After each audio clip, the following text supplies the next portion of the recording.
इयत्ता तिसरी, विषय मराठी. आम्ही कविता करतो.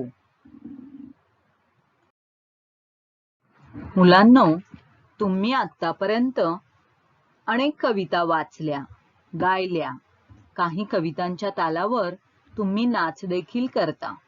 तुम्ही अनेक गोष्टी पाहता, ऐकता, वाचता, समजून घेता. तुम्हाला तुमच्या मनातले तुमच्या शब्दात कवितेतून सांगता येईल का ते पहा बरं. म्हणजे तुम्हालाही कविता करता येतील. खाली काही अपूर्ण कविता दिल्या आहेत. तुम्ही तुमचे शब्द वापरून त्या कविता पूर्ण करायच्या आहेत.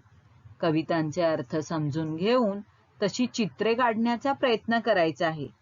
चला तर मग पाहूया. पहिली कविता आहे एक गाव. हा, कवितेला नाव मात्र असतं बरं का. आता या कवितेचं नाव आहे एक गाव. बघा बरं काय दिलेत बरं 4 ओळी. एक होतं गाव, गावात होती माणसं, बाजारात जाऊन घेत होती कणसं. आता पुढच्या 4 ओळी तुम्ही तयार करायच्यात. तर इथं मला कसं वाटतं तसं मी तयार केलेलं आहे. तुम्हाला जर अजून वेगळ्या ओळी सुचत असतील तर तुम्हीही तुमच्या कविता तयार करू शकताय.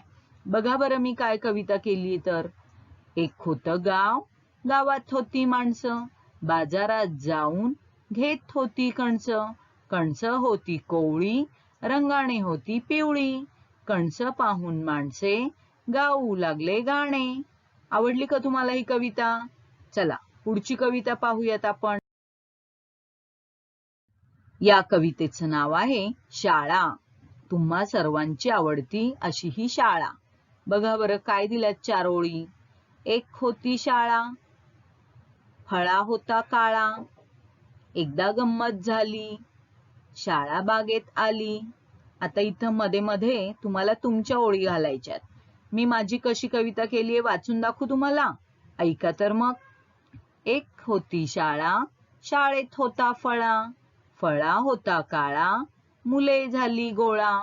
एकदा गंमत झाली, बागेत सहल गेली. शाळा बागेत आली आणि खूपच मज्जा झाली. आवडली का तुम्हाला ही कविता? चला आता पुढची कविता पाहूयात. या कवितेचं नाव आहे माकड. एक होतं माकड, त्याने खाल्ला पापड. पापड होता कुरुम कुरुम, उड्या मारतो धडाम धुडूम. पुढच्या 4 ओळी तुम्ही तयार करायच्यात. माझ्या ऐकताय? चला ऐका. एक होतं माकड, त्याने खाल्ला पापड. पापड होता कुरुम कुरुम, उड्या मारतो धडाम धुडूम. पापड खाऊन माकडाने दिला मोठा ढेकर. तसाच झोपी गेला, उठला नाही लवकर. आवडली का कविता? आता पुढची एक कविता पाहूयात. कवितेचं नाव आहे पक्षी. ऐका हं. एक होता पक्षी, पक्षी होता रंगीत.